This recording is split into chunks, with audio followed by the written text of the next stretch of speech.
បាទសួស្តីកូនៗទាំងអស់គ្នាវិលមកជួបលោកគ្រូសាជាថ្មីថ្ងៃនេះលោកគ្រូនឹងនាំកូនៗទាំងអស់គ្នាមកសិក្សាអំពីមេរៀនរំលឹកទី2មេរៀនរំលឹកទី2ព្យញ្ជនៈដថណតផ្សំស្រៈព្យញ្ជនៈដថណតផ្សំស្រៈបាទថ្ងៃនេះកូនៗនឹងសិក្សាអំពីការអានព្យាង្គការអានព្យាង្គតោះកូនៗទាំងអស់គ្នាត្រៀមហើយឬនៅរៀនជាមួយនឹងលោកគ្រូកូនៗទាំងអស់គ្នាត្រូវមានសៀវភៅមួយប៊ិចមួយឬក៏ខ្មៅដៃមួយមកដើម្បីយកមកសរសេរនិងរៀនអានជាមួយនឹងលោកគ្រូទាំងអស់គ្នាណាបាទកូនៗទាំងអស់គ្នាធ្វើការអានឲ្យបានច្រើនសរសេរឲ្យបានច្រើននោះកូនៗទាំងអស់គ្នានឹងធ្វើការចងចាំបានហើយកូនៗនេះអាចយល់អាចសរសេរបានដោយមិនចាំបាច់មើលទៀតទេគឺកូនទាំងអស់នេះអាចសរសេរពាក្យដែលកូនបានរៀនរួច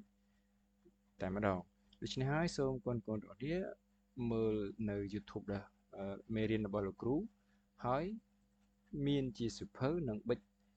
នៅជាប់ខ្លួនផងដើម្បីធ្វើការសរសេរជាមួយនឹងលោកគ្រូចង្អុលមួយក្រោយពេលដែលកូនទាំងអស់គ្នាអានជាមួយលោកគ្រូ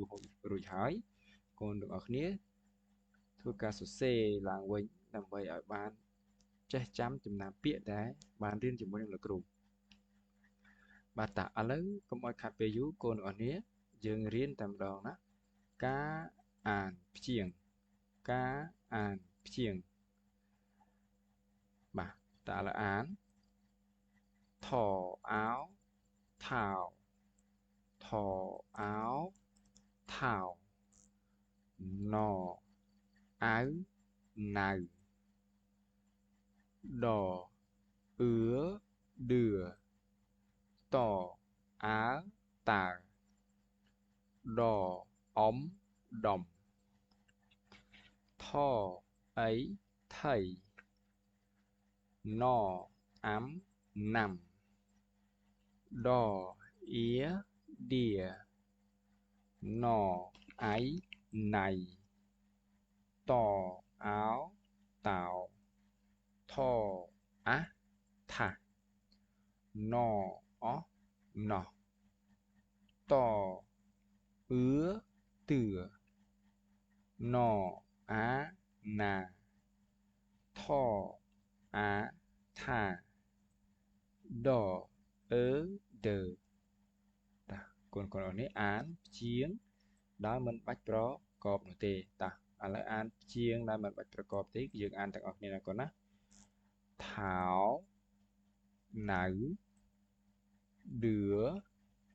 តើដុំថៃណាំដៀណៃតោថាណោះទឿណាថាដឺបាទអាចអានបានណាកូនណាការអានព្យាង្គយើងប៉ុណ្ណឹងណាឥឡូវតទៅទៀតក្រោយពីអានព្យាង្គចប់ហើយកូនទាំងអស់នេះចូលកូនទាំងអស់នេះការអានពាក្យការអានពាក្យ